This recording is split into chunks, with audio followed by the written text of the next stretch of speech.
ذرا اس آیت پر اب نگاہ کو مرتکز کیجئے، انسان کا خسارہ کیا ہے؟ دیکھیے، سب سے پہلے میں آپ کی توجہ دلاؤں گا، ذرا آنکھیں کھول کر قلب حساس کے ساتھ نوع انسانی کا مشاہدہ کیجئے، کیسے کیسے دکھ، کتنی تکلیفیں، کتنی محنت، کتنی مشقت ہے جو ہر انسان کا مقدر۔ قرآن مجید میں ایک مکمل سورت ہے، سورت البلد، اس میں اللہ تعالیٰ نے متعدد قسمیں کھا کر ایک بات کہی، لا اقسم بہذا البلد وانت حل بہذا البلد ووالد وما ولد لقد خلقنا الانسان فی کبد۔ ہم نے انسان کو مشقت ہی میں پیدا کیا، یہ مشقت ہر انسان کا مقدر ہے۔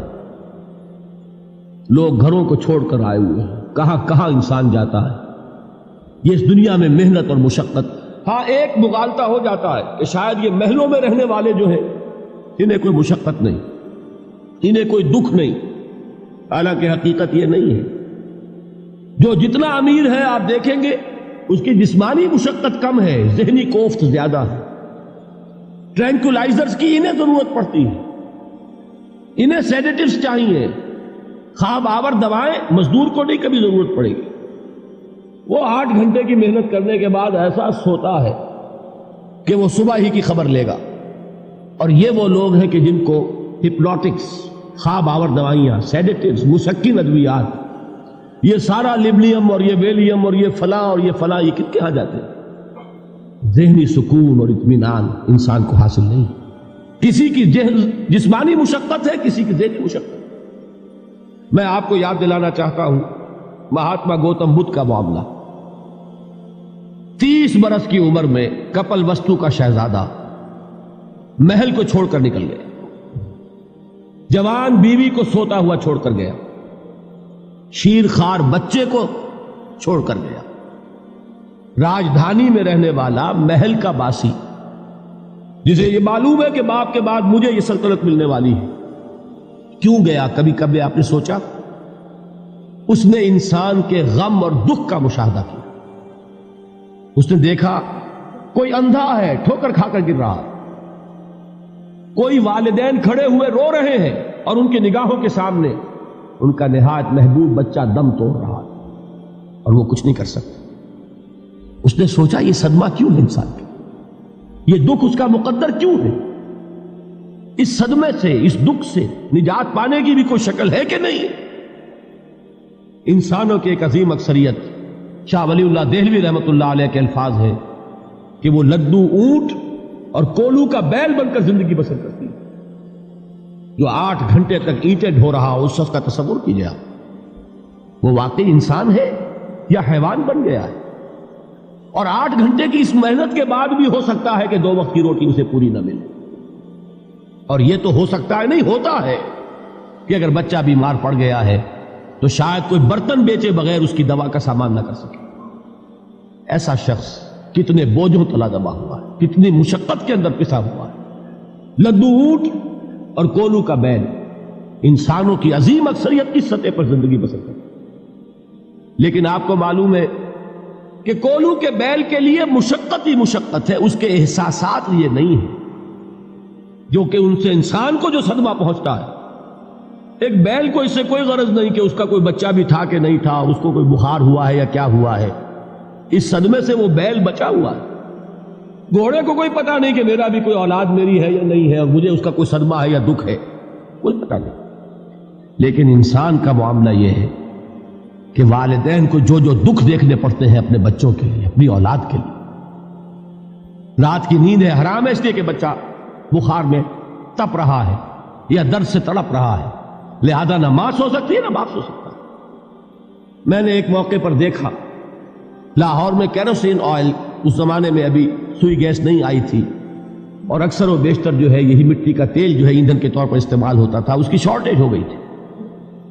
تو کئی فرلانگ لمبی قطاریں لگتی تھی ان دکانوں کے باہر، ڈپوں کے باہر، اور ایسے ایسے منظر بھی کہ ایک خاتون برقع پوش، ایک گود میں بچے کو لیے ہوئے، ایک کی انگلی پکڑے ہوئے، بوتل ہاتھ میں لیے ہوئے تیل کے لیے، اور کئی گھنٹے کھڑی ہے دکان۔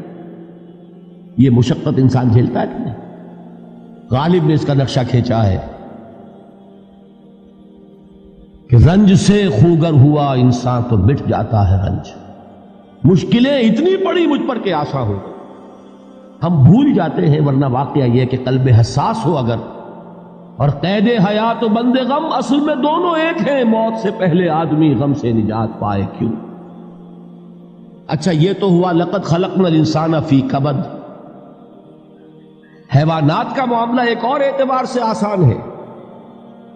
ان سے کوئی محاسبہ بھی ہے کیا؟ کوئی جواب دہی بھی ہے؟ کوئی ان کو اللہ کے حضور میں کھڑے ہو کر اپنے اعمال کا حساب بھی دینا؟ نہیں.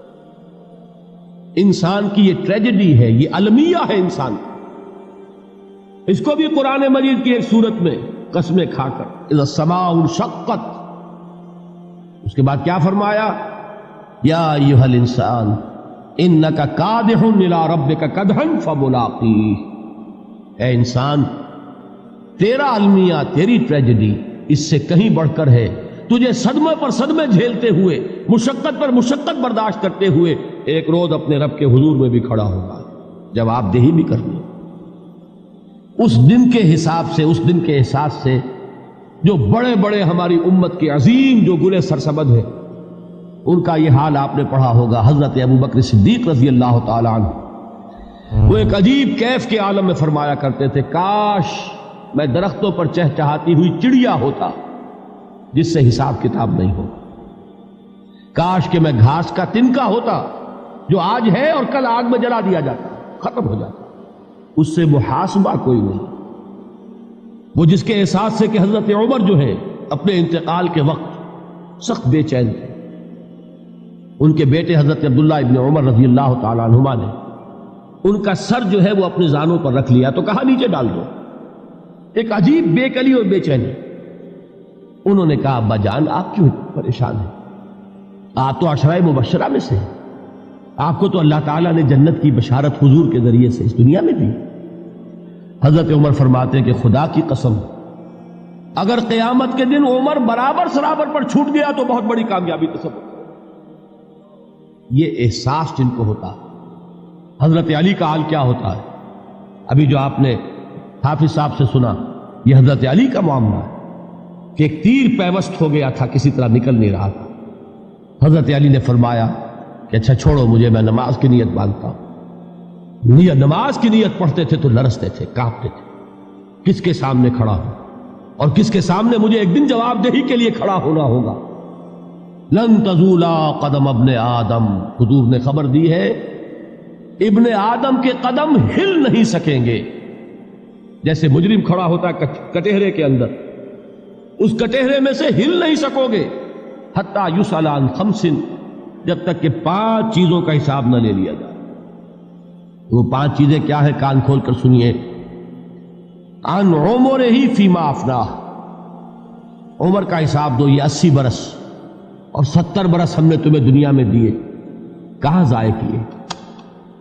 وعن شبابہ فیما ابلاہ، اور خاص طور پر جوانی کا دور، امنگوں کے دن، ولولے ہوتے ہیں، قوت ہوتی ہے، توانائی ہوتی ہے، آدمی چلتے ہوئے زمین پر پاؤں مارتا ہے، قوت جو ہے وہ اپنا اظہار چاہتی ہے. یہ جوانی کہاں گلائی؟